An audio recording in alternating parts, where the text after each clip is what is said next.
Welcome back to the Fantasy Football Fellas YouTube channel. My name is Cameron Lawrence, and we are getting to that time of the year where you're going to need to start making some moves in order to win that championship. So I am here with 6 more trade targets, 3 guys to trade for, and 3 guys to trade away because we want to go out and win some leagues. But before we jump into it, make sure to turn on those notifications and subscribe to the channel so that you don't miss a single chance to better your team.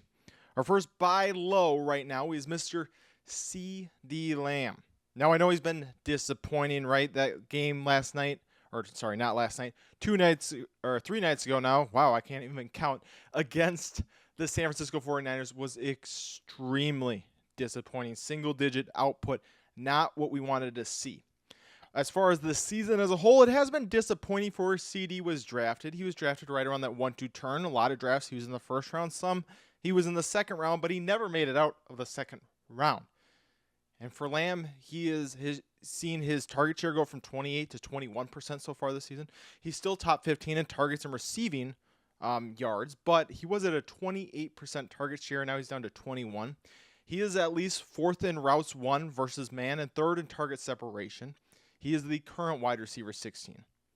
What we've seen from him, though, over the first 5 games is he's had 4 games with 4 receptions. From a guy like Ceedee Lamb, that is not what we're looking for. We're looking for 7, 8 reception games. What we saw against the Jets was exciting. 11 receptions, 13 targets, 143 yards. Right, you knew the matchup was going to be against a good Jets defense. But they moved him around. They used him in the slot. They used him in places where he could win matchups, and that's exactly what they did. But this Dallas Cowboys offense has struggled as a whole. The 3 games that they've won, they haven't really needed Dak Prescott, Ceedee Lamb, and Tony Pollard. And the 2 games they lost, they got blown out. They just looked terrible in. So what do we make of this Cowboys offense moving forward? This Cowboys offense, you got to remember, did lose Kellen Moore. So I think they're still figuring that out. They haven't needed Dak in every game, so that's going to be a big part of it. But Dak is still averaging 32 attempts per game. He still has a 70% completion percentage. He just only has 5 touchdowns on the year. So I think CD's for sure a buy low. I think that Dak could also be, and I think that Tony Pollard could be as well. I think this Cowboys team as a whole is a team that I would be buying into just because we know how good they can be. But like I said before, we've seen a disappointing 5 weeks from CD, but in his next couple weeks, he sees the Chargers. Then he gets a bye. Then he gets the Rams, Eagles, Giants, Panthers, Washington, and Seahawks. These are all teams that have struggled against the pass throughout the season. These are matchups that hopefully CD will begin to exploit. So that is why he is a buy low this week, because he's going into matchups where he's going to be able to succeed, and I expect against the Chargers this week, he is going to be in for a huge, huge week. Our first sell high is Mr. George Kittle, and I do need to mention it. Twice now this season, I have said sell high on a player, and the very next week, they score 50 freaking points. Are you kidding me? 50 points. It is just unheard of. Well, there were 5 players on the season who scored 50 points, and I told you to sell Raheem Mostert, he drops 50. I tell you to sell DJ Moore, and he drops 50. I do want to say I still believe long-term that both of them are good sell-high options. But the fact that the week I tell you to sell them high, they drop 50 is just ridiculous. And the fact that it happens twice, all I can do is laugh at it. It is crazy. I think DJ Moore is going to have actually a good couple weeks. I do want to say that I think that was a mistake for me to call him a sell low last week, or sell high last week. Because he has some good matchups coming up, but I do think long-term I would rather have, like I said last week, a guy like Chris Olave. Anyways, back to George Kittle. The reason I'm talking about George Kittle is the same reason that 2 weeks ago I talked about Deebo Samuel. Because George Kittle is going to have some great weeks like this. He put up 27.7 points with 3 touchdowns. And he's still only the tight end 6, right? There is not a heavy tight end competition. He's only averaging 11 a game despite putting up 27 points in this one. He has 1 game over 6 targets. He has 3 receptions and only 2 games over 30 yards this season. He has had 4.9 points, 6 points, 16 points, 1.9 points, and now 27.7. So obviously this is great, but he's currently the 19th best tight end in routes run after being 6th last year. And in this game, it was the George Kittle game because Debo only had 3 catches and Ayuk only had 4. But that probably means that next week's going to be Ayuk, and then the week after is Debo. But all we know in this offense, the only thing that is for sure is that every week is the Christian McCaffrey week. And so when you're looking at it from that standpoint, it's hard to invest in a guy like Debo and a guy like George Kittle who aren't dominating the air yard share in the way that Brandon Ayuk is, who has 40% of this team's air yard share. So that is why I want to sell high on George Kittle off of this week. You're going, hey, look, he was drafted as a top 5 tight end, and now he put up a tight end 1 week. Come get him. That's the way you got to phrase that. Our next buy low is Amari Cooper is coming off his bye week. The week before that, he put up 2.6 PPR points with Dorian Thompson-Robinson. But in games with Deshaun this year, this is where you get excited. You're hoping that the team that you're trying to trade with is holding on to these last 2 weeks. Man, he was on bye and then he stunk before it. But with Deshaun, 7 targets, 8 targets, 10 targets, 7 receptions in each of his last 2 games with Deshaun. Like I said, 1 reception for 6 targets. Or 1 reception on 6 targets for 16 yards last week. Disappointing, but he already has 2 16-plus point finishes on the year. He has a top 10 finish with 25 PPR fantasy points. They do play San Francisco this week, who has not been great actually against the receivers. But then they have Indianapolis, who just gave up 11 catches and I think 140 yards to DeAndre Hopkins. They have Seattle, who has given up 340 passing yards a game before they played the Giants.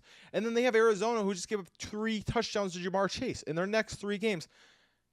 And there is no more bye week for Amari Cooper. You get him the rest of the season. That's what you got to love, is that you never have to take Amari out of your starting lineup once you trade for him.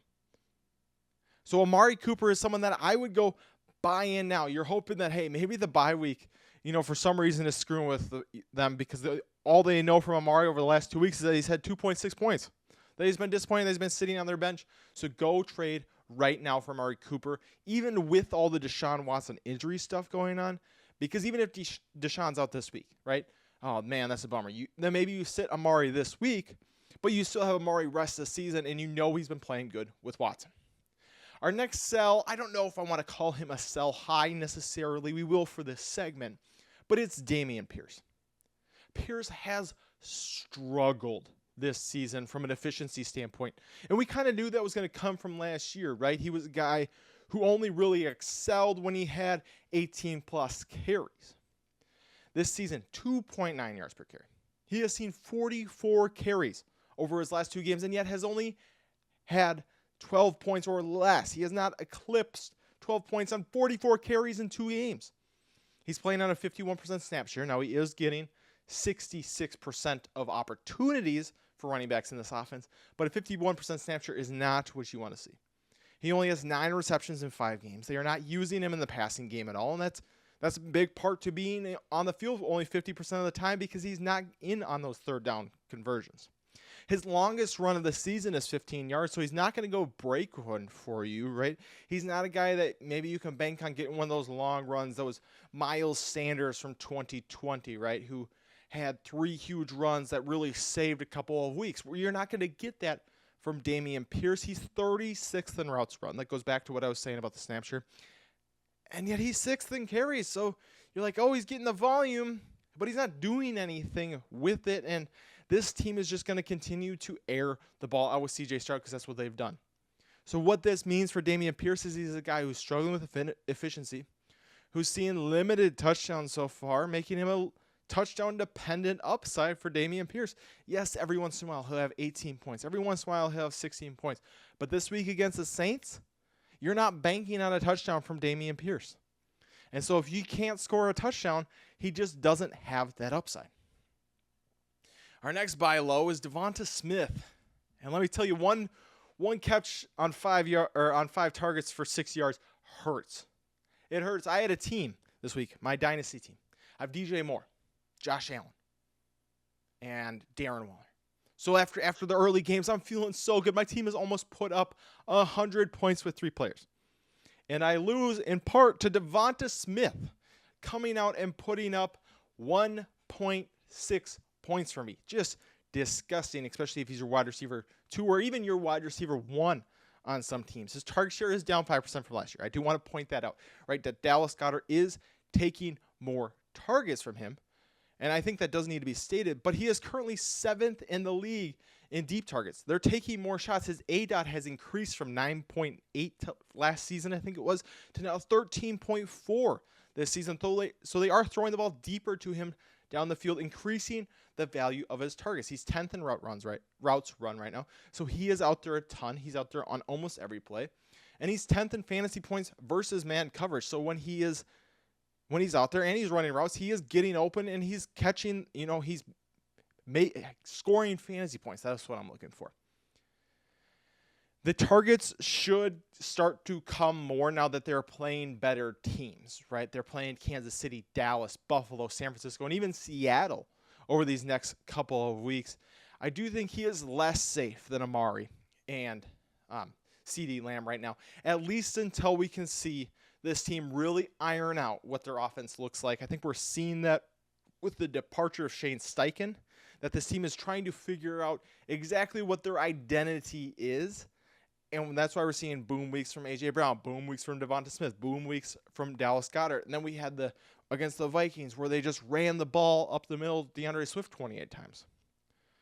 He has seen at least 5 targets a game, and he does have the upside to see double-digit targets. We saw that a lot last season. So I think he's still a safe option. I still think he has a high upside. And I still think that if you can buy him with someone thinking, man, Dallas Goedert's taking over this offense, that you can get him cheap where it's going to feel like an extreme value moving forward. And our last sell is DeAndre Hopkins, who has 11 receptions on 13 targets. 11 targets and 13 targets in 2 separate games. But then he's also had 5, 7, and 6. This was his first game last week where he put up a stellar performance against the Colts, who are not a great secondary, with over 70 yards. So even in a game where he saw 13 targets, he did not put up 70 yards. The Titans have only 2 games this year where they've scored 2+ touchdowns. They also have 2 games this year where they haven't scored a touchdown. There just isn't a huge upside here for DeAndre Hopkins. Yes, he has a 30% target share, but he also has the 67th most routes run. This is a team that still wants to establish the run and then just isn't running many plays in general. So the upside for him isn't there. Yeah, he's seeing deep targets. Yes, he's seeing red zone targets. But when there's just not a lot of targets in general and this team isn't scoring or moving the ball in general, then it is hard to get excited about DeAndre Hopkins. So yes, I would be looking to package him in order to go get a Devonta Smith, Amari Cooper. They probably can't build a big enough package to go get Ceedee Lamb just because of the name value. But these other 2, I'm sure you could go out, use DeAndre Swift to trade up and get. So yeah, I understand. I'm not actively looking either to move DeAndre Hopkins off. I kind of want to say that. I think DeAndre Hopkins is an okay guy to hold. I don't think he's a guy that you need to sell. I think Dameon Pierce is a guy that you should be selling right now to try to get rid of before he has some just more bad games and you're not able to get anything for. I think DeAndre Hopkins is still going to have some decent games, but I do think he's a better sell than hold or buy. Alrighty, guys, with that, thank you for joining me for another episode of another video on our buys and sells. Lucas will be here with our must starts on Friday. We have our podcast dropping tomorrow, and then we will do everything back again next week. So make sure you hit that subscribe button. Make sure you hit those notifications. And thank you again for joining us. Deuces.